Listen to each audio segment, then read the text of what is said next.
Bismillahirrahmanirrahim. Welcome, dear students, to ninth lecture of this series of lecture on Algebra 1.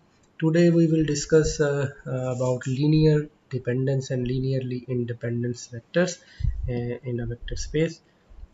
Last time आपको याद हो तो हमने linear combination of vectors के बारे में पढ़ा था कि किस तरह एक वेक्टर्स को बाकी वेक्टर्स के लीनियर कम्बिनेशन में लिखा जा सकता है।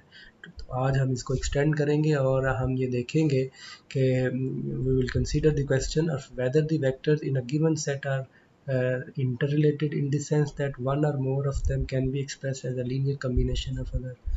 तो हम देखेंगे कि क्या दो या दो से ज़्यादा वेक्टर्स को एक दूसरे के लीनियर कम्बिनेशन में लिखा जा सकता है। तो अगर लिखा जा सकता है तो ऐसे वेक्टर्स को हम क्या कहेंगे। This is important to know in application because the existence of such relationship often signals that some kind of complication is likely to occur. तो practical application point of view से ये इम्पॉर्टेंट है कि ये डिटरमिन करना कि जो given set of vectors है क्या वो एक दूसरे के लीनियर कम्बिनेशन में लिखे जा सकते हैं या फिर वो लीनियरली डिपेंडेंट। तो हम जो है ये स्टार्ट करते हैं एक्स वाई कोऑर्डिनेट सिस्टम में, बिकॉज आप लोग ने देखा होगा कि एक्स वाई जो कोऑर्डिनेट सिस्टम है रेक्टेंगुलर कोऑर्डिनेट सिस्टम, इसमें कोई भी अगर आप वेक्टर लें तो उससे जो यूनिट वेक्टर आई और जे है उनके लीनियर कम्बिनेशन में यूनिक वे से लिखा जा सकता है। तो यूनिट वेक्टर आई का मतलब वेक्टर जो कि एक्स एक्सिस की डायरेक्शन में है और unit vector J mean a vector in the Y axis direction. तो हर वेक्टर को आई और जे के यूनिक लीनियर कम्बिनेशन में लिखा जा सकता है। फॉर एग्जांपल अगर आप देखें कि अगर आप वेक्टर 3 2 लें तो 3 2 can be written uniquely as a linear combination of vector 1 0 and 0 1। तो 1 0 is a unit vector along x-axis direction and 0 1 is a unit vector along y-axis direction. लेकिन अब अगर हम ये चाहते हैं कि हम एक और कोऑर्डिनेट जो है वो इंट्रोड्यूस करें, ये अगर आप देखें ये एक्स एक्सिस डायरेक्शन है, ये वाई एक्सिस डायरेक्शन, अगर हम एक और वेक्टर w इंट्रोड्यूस करते हैं जो कि एक्स एक्सिस के साथ 45 का एंगल बना रहा है, तो इस एक्सिस के अलोंग जो यूनिट वेक्टर होगा उसके कोऑर्डिनेट होंगे 1/√2 एंड 1/√2। अब आप देखेंगे कि ये जो प्रीवियस वेक्टर है अभी जो हमने डिफाइन किया ये 3 2, तो इसको आई और जे के वेक्टर्स के लीनियर कम्बिनेशन में आप यूनिक वे से लिख सकते हैं। लेकिन यही वेक्टर को जब हम तीन वेक्टर्स लेंगे आई जे और डब्ल्यू, तो आई जे और डब्ल्यू में इस वेक्टर को रिप्रेजेंट करने के इन्फिनिट मैनी वेज हैं। जैसे इसमें से कुछ पॉसिबिलिटीज़ यहाँ पर दी गई हैं कि 3 2 को आप ऐसे भी लिख सकते हैं 3 × 1 0 + 2 × 0 1 + 0 × दिस वेक्टर।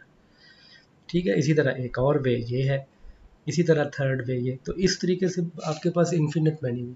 तो इट मीन कि एक ही वेक्टर जो है उसको अगर गिवन सेट ऑफ वेक्टर्स के ऊपर डिपेंड कर रहा है तो some time given set of vectors के यूनिक लीनियर कम्बिनेशन में लिखा जा सकता है और सम टाइम इसे बहुत सारे वेज में लिखा जा सकता है।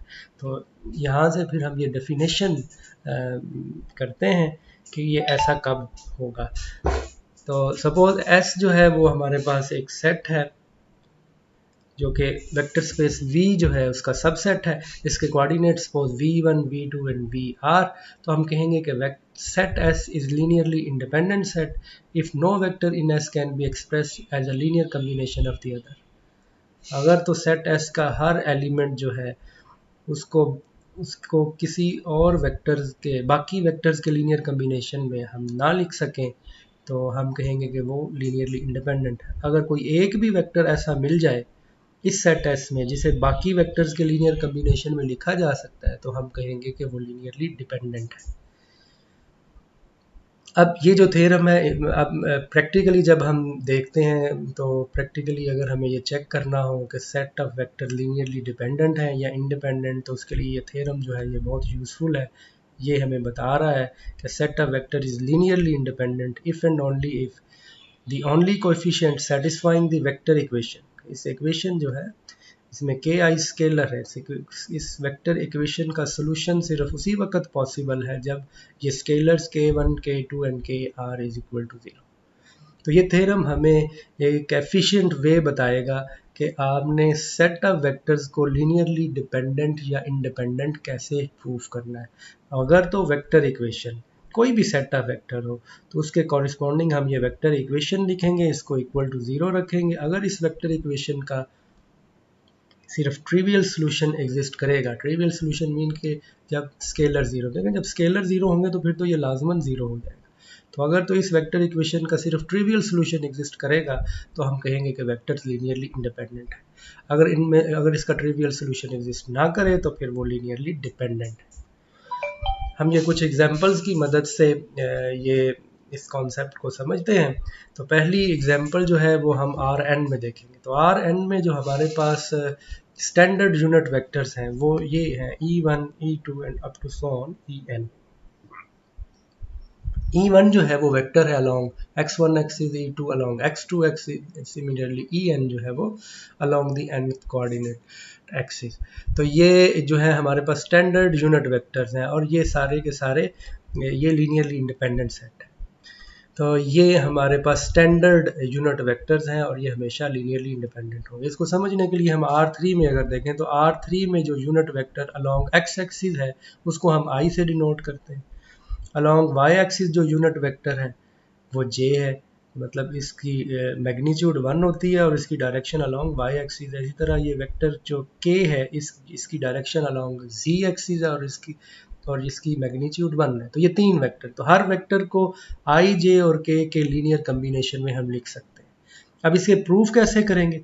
प्रीवियस थ्योरम जो हमने स्टेट किया इसको यूज़ करते हुए हम ये वेक्टर इक्वेशन फॉर्म करेंगे, इसको इक्वल टू 0 रख देंगे। तो अब देखें और हमने प्रूफ क्या करना है कि k1 k2 k3 is equal to 0। अगर तो ये 0 है तो ये लीनियरली इंडिपेंडेंट। अब देखिए अब इसको आप वेक्टर फॉर्म में इस तरह से लिख सकते हैं कि ये k1 i का मतलब कि इसका first component k1, second component k2 है, थर्ड कंपोनेंट k3 है और जीरो वेक्टर R3 में 0 क्या है वो ओरिजिन है और उसके कोऑर्डिनेट क्या है 0 0 और जहाँ से कंपेयर करें तो हमारे पास आ जाएगा k1 k2 k3 तीनों 0 है। तो इट मीन कि ये जो स्टैंडर्ड यूनिट वेक्टर है ये हमारे पास लीनियरली इंडिपेंडेंट है। इसी आर्ग्यूमेंट को यूज़ करते हुए हम ये शो कर सकते हैं कि जो स्टैंडर्ड यूनिट वेक्टर Rn में है वो भी लीनियरली इंडिपेंडेंट है। अब R3 में अगर हमारे पास ये स्टैंडर्ड यूनिट वेक्टर्स ना हो, इनके अलावा कोई वेक्टर्स को हमने ये चेक करना हो कि वो लीनियरली डिपेंडेंट है या इंडिपेंडेंट, तो उसका ये तरीका जो है एग्जांपल 2 में बताया गया है। सपोज ये हमारे पास तीन वेक्टर्स हैं R3, V1 V2 V3, कोई हमने रैंडमली वेक्टर्स लिए हैं, चेक करना है कि ये लीनियरली डिपेंडेंट है या इंडिपेंडेंट। तो हम क्या करेंगे, जो हमने थ्योरम स्टेट किया था, हम वेक्टर इक्वेशन को इक्वल टू 0 रखेंगे। k1 k2 k3 are scalar और इस इक्वेशन को इक्वल टू 0 रखते हैं। 0 अब हमारे पास R3 में 0 0 वेक्टर है। यहाँ पर इस इक्वेशन में V1 V2 और V3 की वैल्यूज रिप्लेस करते हैं। तो अब यहाँ पर कंपेयर करें कोएफिशिएंट को, तो यहाँ पे फर्स्ट कोऑर्डिनेट k1 है, यहाँ पे 5k2 है, यहाँ पे 3k3 है, this will be equal to 0। Similarly second coordinate को कंपेयर करें तो सेकंड इक्वेशन आ जाएगी, थर्ड कोऑर्डिनेट्स को कंपेयर करें तो थर्ड इक्वेशन आ जाएगी। तो अब देखें कि हम असल में क्या कर रहे थे, हम इस वेक्टर इक्वेशन हम शो ये कर रहे थे कि ये जो वेक्टर्स हैं क्या ये लीनियरली डिपेंडेंट हैं या इंडिपेंडेंट। हमने रिड्यूस क्या कर लिया कि हमने एक system of linear equation form कर लिया। अब हम क्या शो करेंगे, अगर तो इस सोल्यूशन जो है, इस सिस्टम जो 4 है इसका ट्रिवियल सोल्यूशन अगर एग्जिस्ट करता है, ट्रिवियल सोल्यूशन मीन कि सिर्फ k1 k2 k3 की वैल्यू अगर 0 रख दें फिर तो ये सोल्यूशन ट्रिवियल है। अगर तो ये ट्रिवियल है तो ये लीनियरली इंडिपेंडेंट है, अगर ये ट्रिवियल नहीं है तो फिर ये लीनियरली इंडिपेंडेंट। तो our problem reduces to determining whether the system has non trivial solution. तो आप इसको आप चेक करें, इस केस को में हम इसे सॉल्व कर सकते हैं और हमने ये नॉन ट्रिवियल सोल्यूशन निकाल लिया तो हम कहेंगे कि ये जो सिस्टम ऑफ 4 है ये इसका नॉन ट्रिवियल सोल्यूशन एग्जिस्ट करता है और hence the vectors are linearly dependent. अब इसका एक अल्टरनेट वे भी है कि जब आप यहाँ से डायरेक्टली भी कर सकते हैं, जैसे ही आपने ये सिस्टम 4 डेवलप किया तो इसमें जो कोएफिशिएंट मैट्रिक्स है वो निकालें।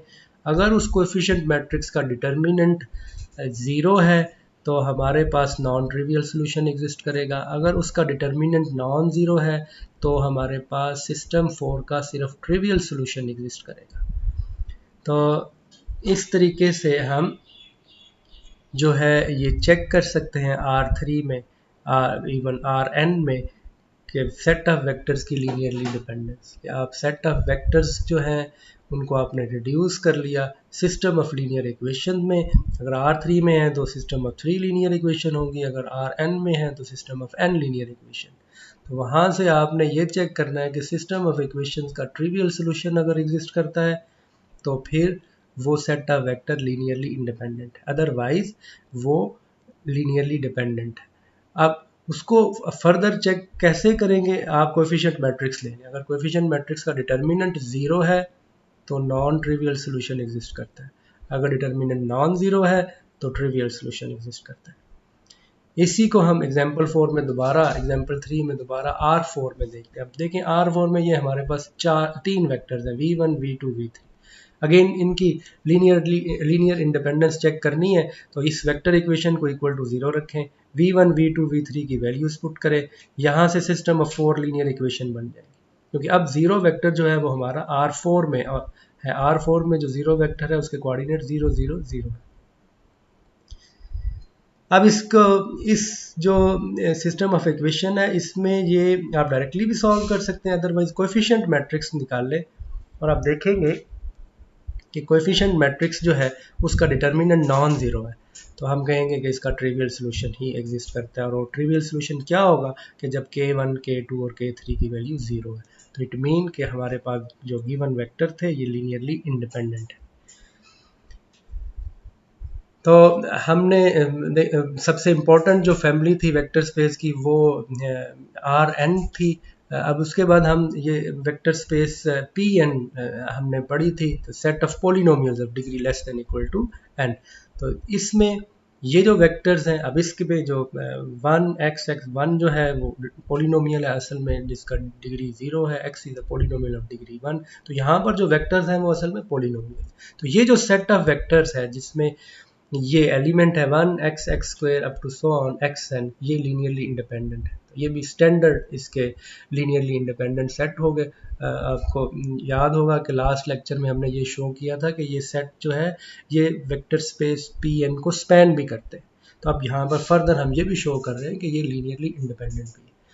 अब इसको उसी तरीके से हम आसानी के लिए 1 को लिख सकते हैं P0 mean polynomial of degree 0, P1 को x, P2 को x स्क्वायर। अब इसी तरह Pn को xn।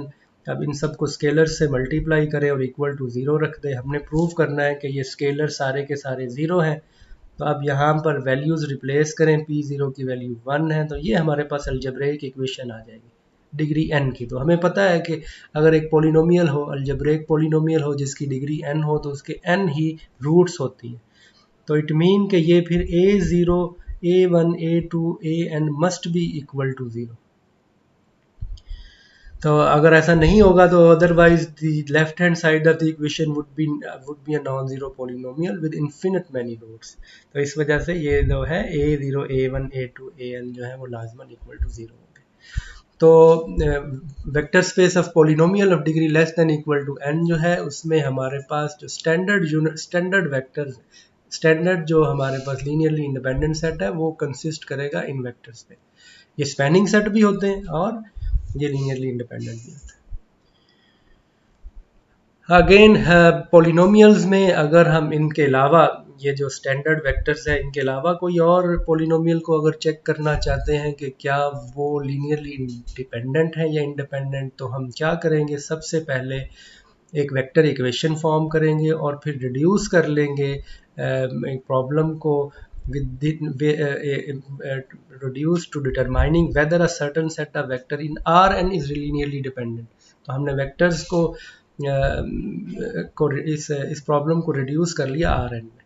क्या ये एग्जांपल 5 में इस चीज़ को हमने एक्सप्लेन किया हुआ है कि सपोज ये हमारे पास तीन वेक्टर्स हैं, P1 है 1 माइनस एक्स है, P2 जो है वो 5 plus 3x minus 2x square है, P3 एक और वेक्टर है 1 plus 3x minus x square. तो P1 की डिग्री 1 है, P2 की डिग्री 2 है, P3 की डिग्री भी 2 है। चेक करना है कि ये लीनियरली डिपेंडेंट है इन P2। तो हम सबसे पहले ये वेक्टर इक्वेशन डेवलप करेंगे, इसे इक्वल टू 0 रखा, यहाँ पर P1 P2 P3 की वैल्यूज़ पुट की, और यहाँ पर हमने जो कांस्टेंट टर्म्स हैं उनको अलहदा कर लिया, और जो x वाली टर्म्स को अलहदा कर लिया, और x स्क्वायर वाली टर्म्स को अलहदा कर लिया। तो अब ये जो कांस्टेंट है this must be equal to 0, ठीक है। तो अलजेब्रिक इक्वेशन जिसकी ये डिग्री 2 की है, तो इसमें ये कोएफिशिएंट जो है ये लाजमन इक्वल टू 0 होंगे। तो यहाँ से 3 इक्वेशन बन गई। तो यही हमने कहा था कि सबसे पहले आप इसे कन्वर्ट करें एक लीनियर सिस्टम में। तो ये सिस्टम ऑफ लीनियर इक्वेशन में कन्वर्ट हो गया। अब हमने ये चेक करना है कि क्या इस सिस्टम का ट्रिवियल सोल्यूशन एग्जिस्ट करता है।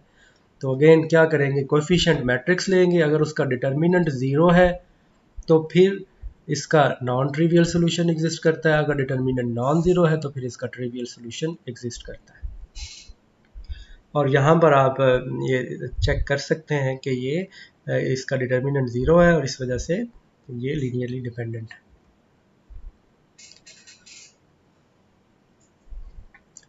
Following theorem is concerned with the linear dependence and independence of set with one or two vector and set that contain the zero vector।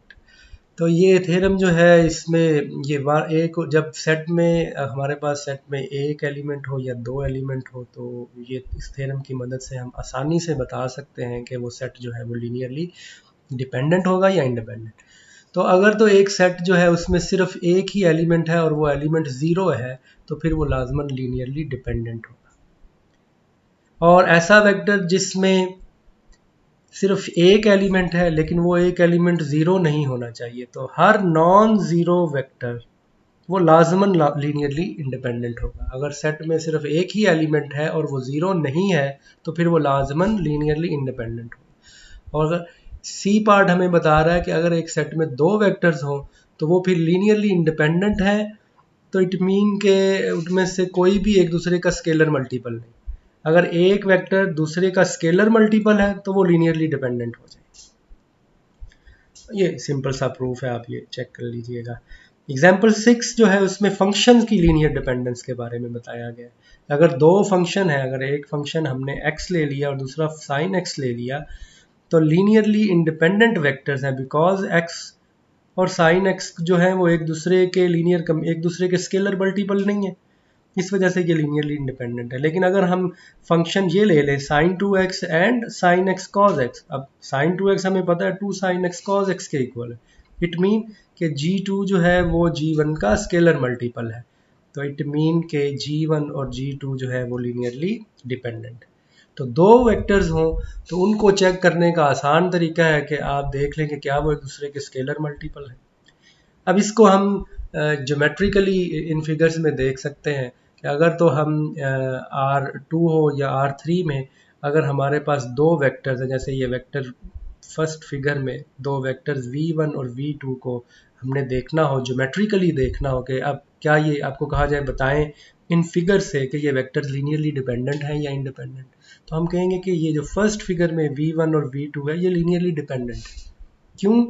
Because कि ये दोनों एक ही लाइन पे लाई कर रहे हैं, और एक लाइन पे लाई कर रहे हैं तो इट मीन कि एक जो है वो दूसरे का मल्टीपल है। इसी तरह फिगर 2 में आप देखें दोनों वेक्टर्स V1 और V2 इसी लाइन पे लाई कर रहे हैं जो कि ओरिजिन से पास कर रही है, सिर्फ उनकी डायरेक्शन ऑपोजिट है, तो ये वेक्टर्स भी लीनियरली डिपेंडेंट है। सी पार्ट में जो हमारे पास वेक्टर्स हैं ये लीनियरली इंडिपेंडेंट है। अब हमें ये कैसे पता चलेगा ये लीनियरली इंडिपेंडेंट है? क्योंकि अभी हमने थ्योरम पढ़ा है जो कि हमें बता रहा है कि नेसेसरी एंड सफिशिएंट कंडीशन, कि अगर दो वेक्टर एक दूसरे का स्केलर मल्टीपल नहीं है तो वो फिर लीनियरली इंडिपेंडेंट होंगे। और स्केलर मल्टीपल कब होंगे, ज्योमेट्रिकली कब पता चलेगा, जब वो एक ही लाइन में लाई करेंगे। इसी तरह अगर हमारे पास तीन वेक्टर्स हो तो फिर हमने ये देखना होगा कि क्या वो तीनों वेक्टर्स वो किस प्लेन में लाई कर रहे हैं। अगर तो वो तीनों वेक्टर्स जो हैं सेम प्लेन में लाई नहीं कर रहे तो फिर हम कहेंगे वो लीनियरली इंडिपेंडेंट। अगर उनमें से कोई से दो वेक्टर सेम प्लेन में है तो वो लीनियरली डिपेंडेंट होंगे। अब जैसे फिगर ए जो है इसमें v1 v2 v3 वेक्टर, अब देखें ये जो वेक्टर v2 और v3 है ये सेम प्लेन पे एक्स वाई प्लेन पे लाई कर रहा है, तो ये वेक्टर जो है लीनियरली डिपेंडेंट है। इसी तरह से यहाँ पर v2 और v3 एक दूसरे का स्केलर मल्टीपल है और एक ही प्लेन में लाई कर रहे हैं, इस वजह से ये भी लीनियरली डिपेंडेंट है। तो सी पार्ट में आप देखें कि v2 जो है वो अलहदा प्लेन में है, v1 जो है वो अलहदा प्लेन में है, v3 जो है वो अलहदा प्लेन में, तो इट मीन कि ये तीनों वेक्टर लीनियरली इंडिपेंडेंट है। तो प्लेन अगर ज्योमेट्रिकली अगर आपने R3 में तीन वेक्टर्स को देखना है कि वो लीनियरली इंडिपेंडेंट है तो उन्हें फिर एक ही प्लेन में लाई नहीं करना चाहिए। तो आप वेक्टर्स को देख के बता सकते हैं कि वो लीनियर डिपेंडेंस और उनकी लीनियर इंडिपेंडेंस। तो यही कुछ है आज के लेक्चर में, ये कुछ होमवर्क है। पहली एक्सरसाइज जो है वो ये कुछ एक्सरसाइजेज हैं, ये आपने सॉल्व करनी है। इसमें ये फर्स्ट एक्सरसाइज है। सेकंड जो है उसमें आपने बताना है कि which of the following vector are linear combination of u and v, और इसी तरह नेक्स्ट में express the following as a linear combination of u v and w in a b c vectors को u v और w के linear combination में लिखना है। तो आप सपोज कर लें कि ये लीनियर कम्बिनेशन में लिखे जा सकते हैं और वहाँ से स्केलर्स की वैल्यू निकाल लें। इसी तरह यहाँ पर आपने बताना है ये मैट्रिसेस है, which of the following are linear combination of the, तो मैट्रिक्स ए जो है क्या बताएं कि ए बी और सी के लीनियर कम्बिनेशन में लिखा जा सकता है।